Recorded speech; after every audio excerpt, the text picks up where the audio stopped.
just like flying, Yerushalayim, we love you. I can hear the children singing, voices soaring to the sky, as they echo through the valleys, singing on Yisrael high. Oh, my Yerushalayim. Good evening and welcome to another edition of Israel Update. I'm Charlie Bernhout, and each week together with my co-host Helen Friedman, we bring you news out of Israel and often have very interesting topics to discuss, as we will have this evening. This is being aired, this is being taped a few days before the Annapolis tragedy that will be taking place, and Helen just returned from Israel, where she was able to interview some very, very interesting people. So we're going to be doing a series of 2 or 3 programs, this one and the next 2, of some of her very, very interesting comments that you'll hear. One statement, though, that I would like to make: the world does not need another Arab terrorist state. No Palestine. This should be the theme, not just for Jews, but this should be the theme for every citizen of the world who believes in justice, who believes in truth, who believes in the right outcome. The idea that a Palestinian state will be formed, which will be another terrorist state ruled by Hamas on the borders of what will be left of Israel, ready to attack it and throw it into the sea. This is so untenable. And the idea that Condoleezza Rice or President Bush or anybody could imagine that a Palestinian state will be other than a terrorist state is woefully mistaken. We saw what happened in Gaza. Hamas took over, and if they have free elections, so they're free to bring in Hamas or Hezbollah or another terrorist group. That's what it will be. We know it will be that way. It will not be any other way. And the idea that Annapolis has been, by the time you see this, has taken place to bring about such a horrible situation is something that escapes me and Helen. Well, I'd like to say good evening to Helen. Erev Tov. Erev Tov, Charlie, and you're 100% right. The the build-up to Annapolis and the expectation of what might come of it. People are saying, don't be alarmed, don't be concerned, it's just going to be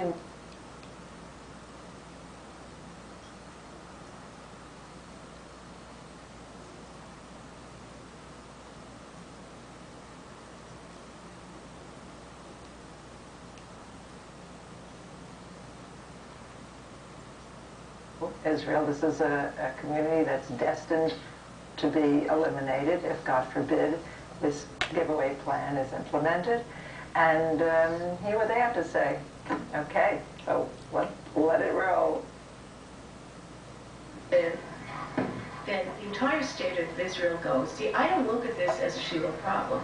If you remember what I said even at that demonstration in Times Square, before disengagement, I said the same thing. I said, we're talking this whole disengagement. After disengagement, if there is disengagement, they're going to say they're taking down Shiloh. I said it. I said it then. I have the text. I put it up. And it's exactly what happened. This is what they've been saying.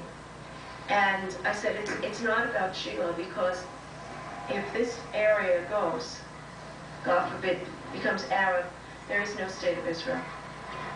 Because there is no way that the country is viable to, in terms of defense, without all of the land to the Jordan. As it is now, we're in a very difficult position because there's a de facto rule of Arabs, and they have a lot of independence. And that was also Begin's. Begin was a weak man with a very damaged ego. And he did more damage than anybody else to the country because he's the one who recognized the rights of Arab. He used a word for it, not independence. He was saying like Autonomy. That was it, his autonomy, and that's the same thing. It's just a euphemism. And he said he was going to make peace. And I have to be real careful because my husband works in the Begin Center. and I have fits every time I've been in the museum. Any of you who pray know there's only one being, I gave you the hint, who makes peace, and it's God. If a man says he can make peace, you know he's lying, and you know he's a megalomaniac. You know he has major problems. And this is it. Begin announced that he was going to make peace. The quotation is there. You hear his voice in the museum, Begin Center. And everything went downhill from there, because instead of being Begin, the person we thought he would be, the person we thought he was, he became he tried to be someone else. He tried to be a god. And we have to just live here and do our real work. We have to worry about what's happening here. Anyone in education, when I teach my students, I tell them the things you learn in the religious studies, you have to practice when you're with me. Just because this is called your secular studies when you're learning English, doesn't mean that you act anti-halacha. You have to act as good Jews when you're in the classroom with me. We have to take care of every single thing we do and do the best. And you people abroad have to protest. You have to tell Bush he is going to be known as the man who destroyed Israel. Even if it's not his fault, in quotes, but if he wants to be like Truman, look, Truman had nothing to do with the establishment of the State of Israel. He was not going to interfere with the State Department. But he is considered as if he did something great. What did he do? He let his friend come in and he said, okay, I'll do what you said. All right, I'll tell the State Department they have to vote for it. But he was not in favor. He didn't give a hoot about it. It was a minor thing to him. But he's given all the credit. And the opposite will happen to Bush. Bush will be considered, God forbid, Condoleezza Rice gets her dream. Bush is going to be the one who's going to be blamed as the man who destroyed the State of Israel. And this is what you have to tell Bush. You know what I wonder about? I wonder whether Condoleezza Rice and Bush understand what it means to have a Palestinian state, understand that it means the destruction of Israel. She doesn't care. Or Why does she care? No, Why does she care? why would they want Israel's destruction as their legacy? They want peace, supposedly, as their legacy, but if they continue on this path, it would be just the opposite.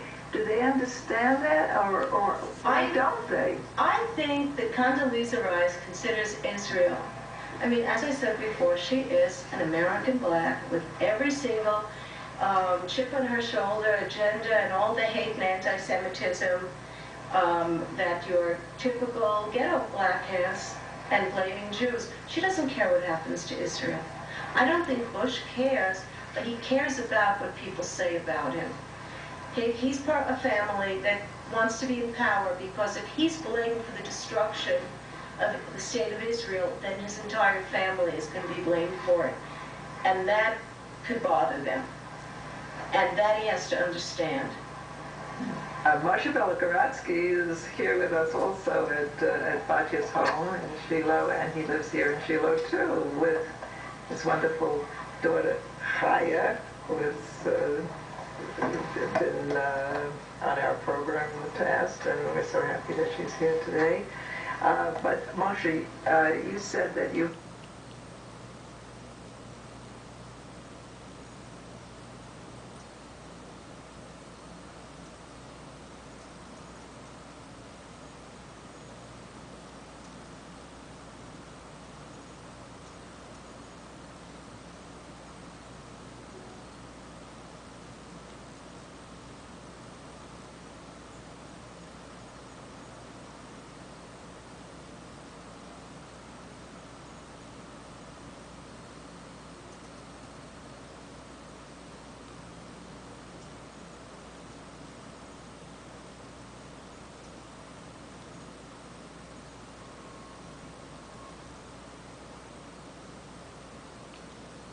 There was. I don't remember. Yes, there was. Yes, there was. It was an idea that came up and went away right away, because Begin, after the elections in '82, he got up and said, listen, you guys in PI, you got 3%, just sit down and be quiet. Don't talk about representing the people. You don't represent